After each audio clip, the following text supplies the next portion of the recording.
Hello guys, welcome back to my channel মনের canvas বৃষ্টি লেখা।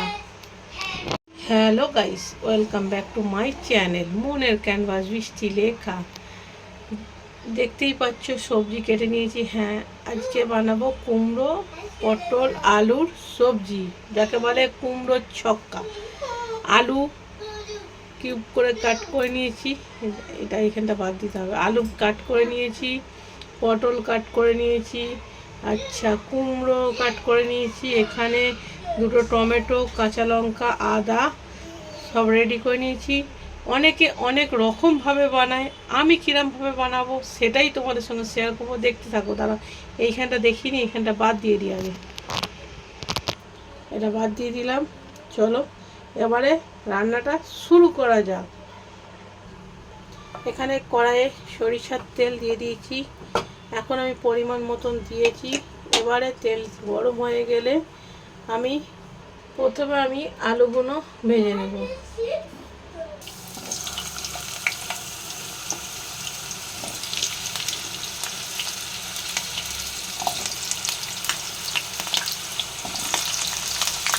আলুগুলো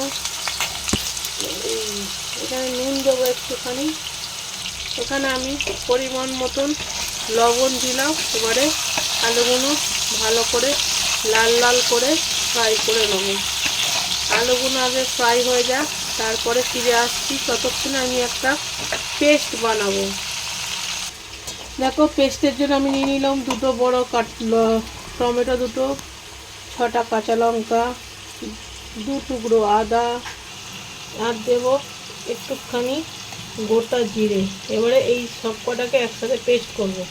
আপনারা দেখে নাও, আদা, টমেটো, কাঁচা লঙ্কা, জিরের পেস্ট হয়ে গেছে। আর সাথে সাথে আমার আলু ফ্রাইটা হয়ে গেছে। এবারে আলুটা তুলে নেওয়ার পরে আমি কুমড়োটা ফ্রাই করব। দেখো, অনেকে অনেক রকমভাবে বানায়, আমি এইরকমভাবেই বানাচ্ছি।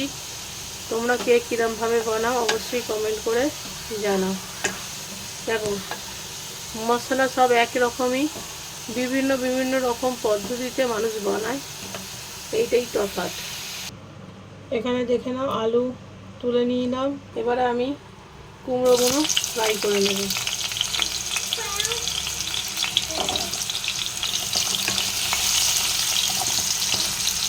কুমড়োগুলো ভালো করে ফ্রাই করে নেব। কুমড়োটাও ভালো করে লাল লাল করে ফ্রাই করে নেব। কুমড়ো ফ্রাই হয়ে গেছে। এবারে আমি কুমড়োগুলোকেও তুলে নেব।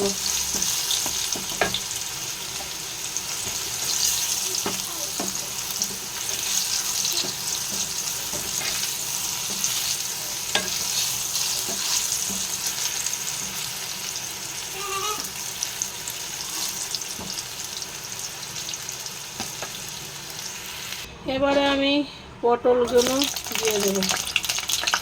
পটলগুলো ভালো করে ফ্রাই করে নিই।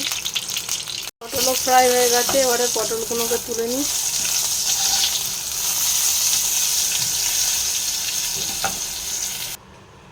আমি এবারে এর মধ্যে দিলাম শুকনো লঙ্কা, তেজপাতা। তোমরা এলাচ, লবঙ্গ, দারচিনিও দিতে পারো। আমি শুধু শুকনো লঙ্কা, তেজপাতা দিলাম। এবারে আমি এই পেস্টটা দিয়ে দেব। এবারে আমি এই পেস্টটা দিলাম। এরপরে কিছু মশলা, শুধুমাত্র লবণ, হলুদ আর কাশ্মীরি লঙ্কা গুঁড়ো, আর কিছু মশলা দেবো না। এর মধ্যে লবণ, হলুদ আর কাশ্মীরি লঙ্কা গুঁড়ো দিয়েছি কালারের জন্য। এবারে একটু এই বাটিটা ধুয়ে একটু জল দেব। এবারে বাটিটা ধুয়ে জল দিলাম। এবারে ভালো করে একটু কষিয়ে নিয়ে তারপরে সবজিটা দেবো। ভালো করে একটু কষিয়ে নিই।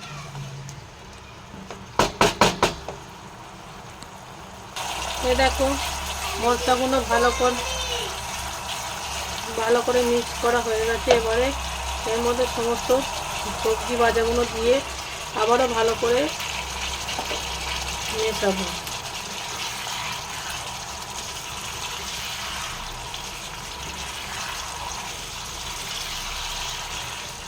অনেকে গোটা জিরে ফোড়ন দেয়, আমি গোটা জিরেটা বেটে দিলাম। অনেকে অনেক রকম মশলা একই, পদ্ধতি আলাদা।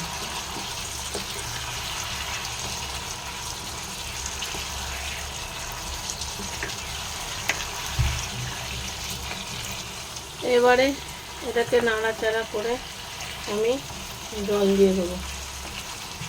ভালো করে মিক্স করা হয়ে গেছে। এবার আমি পরিমাণ মতন জল এর মধ্যে দিয়ে দেবো, তারপরে ঢাকনা দেবো।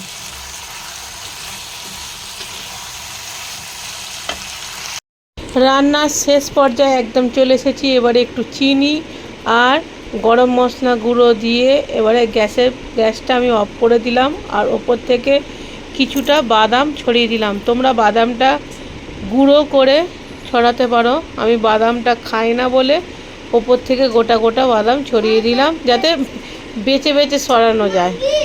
যাই হোক, রান্নাটা পুরো অলমোস্ট ডান। আমি গ্যাসের ফ্লেম অফ করে দিয়েছি।